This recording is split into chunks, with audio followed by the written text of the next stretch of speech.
This is where you buy fine art inside of Disneyland today.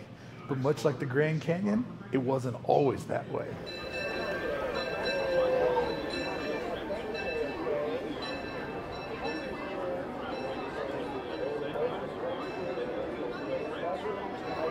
So friends, what exactly is the word Disneyana? What does it mean? Well, Disneyana is another way of saying merchandise officially licensed by the Walt Disney Company. This could be theme park souvenirs, books, toys, or even artwork. Basically, all and any Disney ephemera could be called Disneyana. But this location, right when you walk in through the tunnel on the right, because why would you walk through any other tunnel, wasn't always the home to collectible memorabilia inside of Disneyland.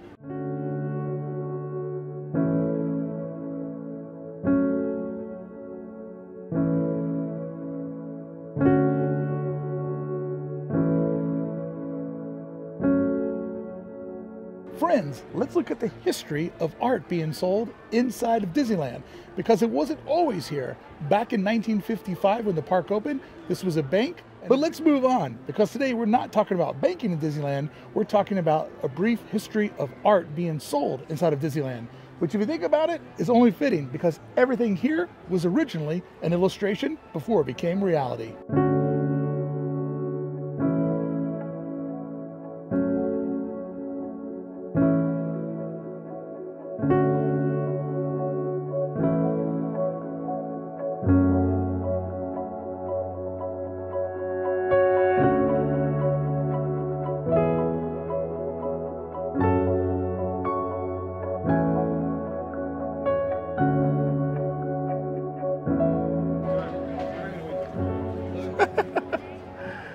Friends, before there was the Plaza Inn, there was the Red Wagon Inn. That's where the name comes from, over on the corn dog cart. But out front of the Red Wagon Inn was a tent that popped up on opening day, and that's where Disneyana and memorabilia was sold when the park first opened in 1955. But it wouldn't stay here forever, as a permanent location would open up in Tomorrowland.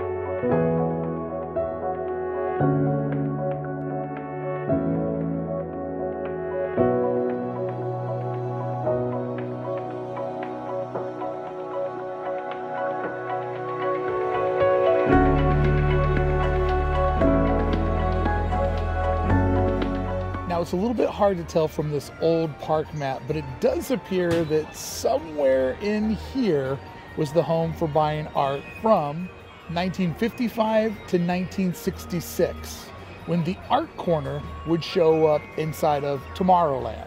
And this little nook would be the home where theme park fans could buy Disneyana on their visit out to Disneyland. But I believe it was somewhere in here, because if we look at the map, we see the two flank buildings with the curved building in the center. Now, the Green Little Men's store has a lot of memorabilia in it. It has original Astrojets as well as People Mover carts. So I wouldn't be surprised if maybe somewhere in there was the art corner. But right here, from 55 to 66, was where you would buy your Disneyana when you came out to the park.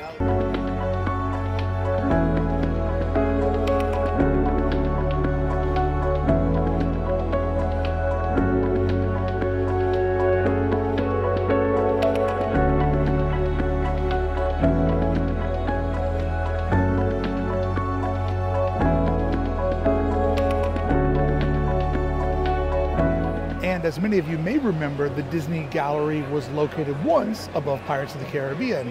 But the entire time it was here, Club 33 was fighting to try to get this as part of the club to sell more memberships. Eventually, the club would win the battle. From 1987 to 2007, Disneyana was located in New Orleans Square above the Pirates of the Caribbean attraction. It wasn't named Disneyana, but this was the #1 location for Disney high-end collectibles. Cast members here also treated it like a museum and would give guests a tour, making it uniquely both an attraction and a store. The only thing in the Disneyland park map that would be listed as both.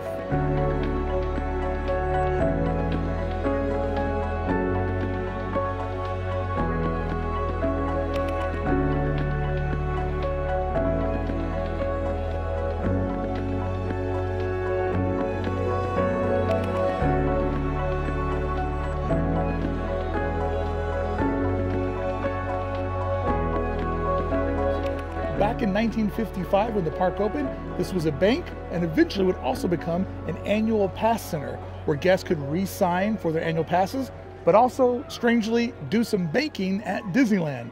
Bank of America, going back to Snow White, was the corporation's original banking partner. So Bank of America got a location inside of Main Street, USA, as an official sponsor and a financial partner with Disney.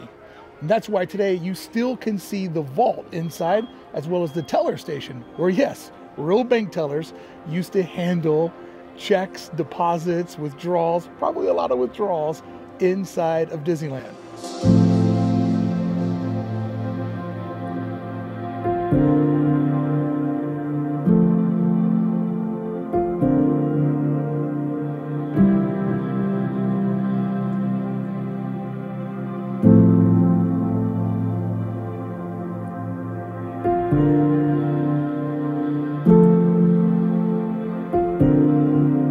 Friends, if you enjoyed today's video looking at Disneyana and the history of art being sold inside of Disneyland, and you're enjoying the channel, do me a favor, make sure that you're subscribed, and also if you'd like to support the channel, head over to heybrickey.com, where for just a few more days you can catch our Vibes Over Rides t-shirt, which will go back into the Brickey vault at the end of November 13th. Thank you so much for supporting the channel. It may be small, but it's mighty in its spirit, and that's because you're here. Now back to today's video. Thank you for your support of heybrickey.com.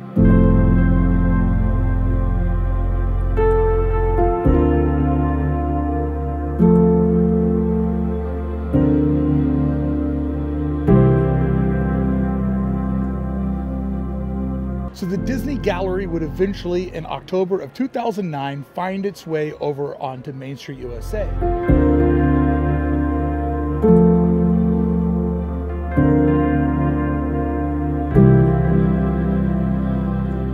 And friends, it is so important to think about the inspiration that people get from seeing all this artwork, seeing all their favorite characters reinterpreted by different artists. It gives little ones the idea of where all this come from. And I'm sure it probably even inspires them to take that art class at school a little bit more seriously, knowing that it's possible that they too could become a Disney artist. Everything in the parks comes from art. So to celebrate art over the years in all these different locations, it seems like a no-brainer, but it wasn't always so prominent and so celebrated.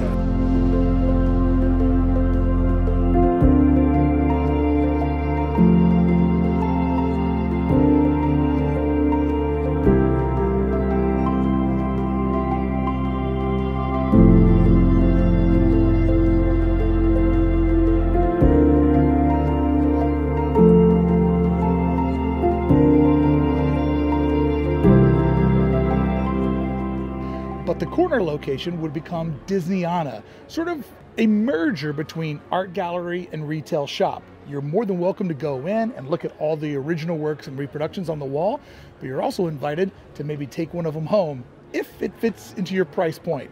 The front of the shop is where they sell more of traditional Disneyana, but the back would be where they sell limited runs of fine art prints.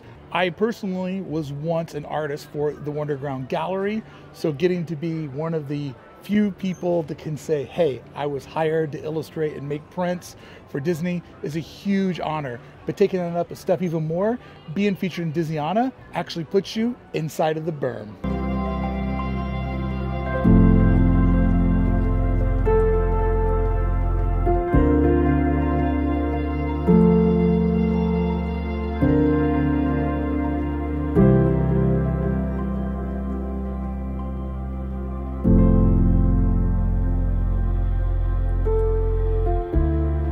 But bizarrely, the story of Disneyana doesn't stop there, because Disneyana also became a fan club of passionate Disney theme park fans that love collecting Disney memorabilia. They set up their fan club to be a nonprofit and would end up raising money for all kinds of honorable charities. The club identifies itself as a commitment to preserving the legacy and mindset of Walt Disney. And this is where it gets pretty interesting. In 1992, the Disneyana clubs had their first ever big meetup or convention. It took place at the Contemporary Resort out of Walt Disney World, and it was done in conjunction with Disney officially.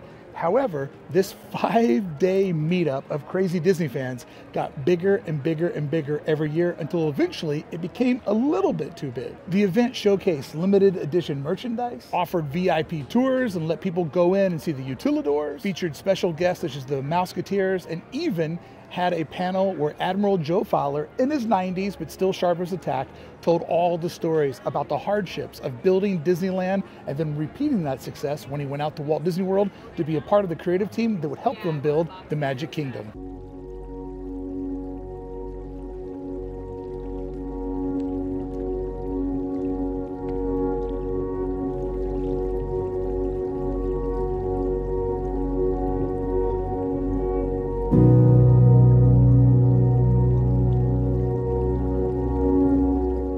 The first Disneyana would take place in 1992, but by 2002, it had grown to a scale where Disney thought that they should get involved and officially co-op it. Friends, the Disneyana fan meetups is what was the origins of the D23 convention that so many of us have been to, and that theme park fans and merchandise fans and Disney fans all come together every other year. That was all a fan-initiated, a fan-started movement of celebrating Disneyana, Disney official merchandise.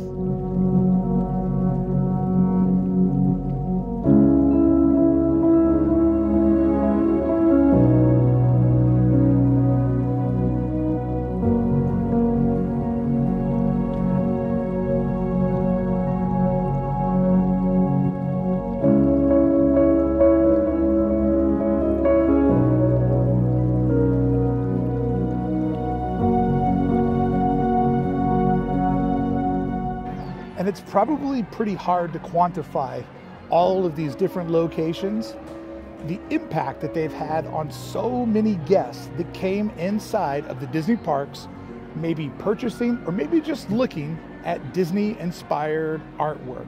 There's no telling how many artists that this inspired to work a little bit harder, to put in the hours, and to eventually possibly become a Disney artist. And back in the day, it was easy to buy some of this art. They were selling cells from movies for 75 cents in Tomorrowland. But it is so hard to sort of put an idea on how many young artists did these shops all inspire.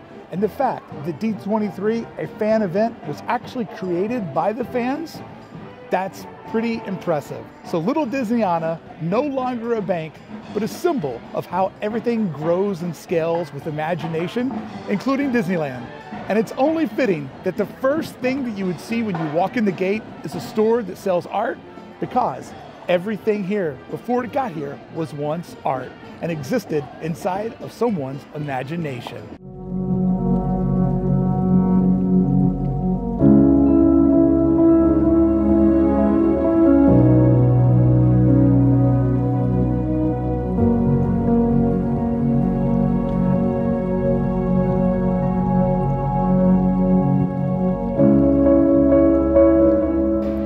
I hope you enjoyed this look at Disneyana and a quick history on selling art inside of Disneyland and the origins of D23. If you enjoyed this video, let me know. If just 10 people subscribe, I'll move this series next door and do one on the second building in Disneyland, the Opera House. We'll just work our way through the whole damn park. Thank you so much for showing up. I appreciate all of you. And thank you to Disney for allowing me through Wonderground Gallery to be one of the few people that can say I was once a Disney illustrator. Yes.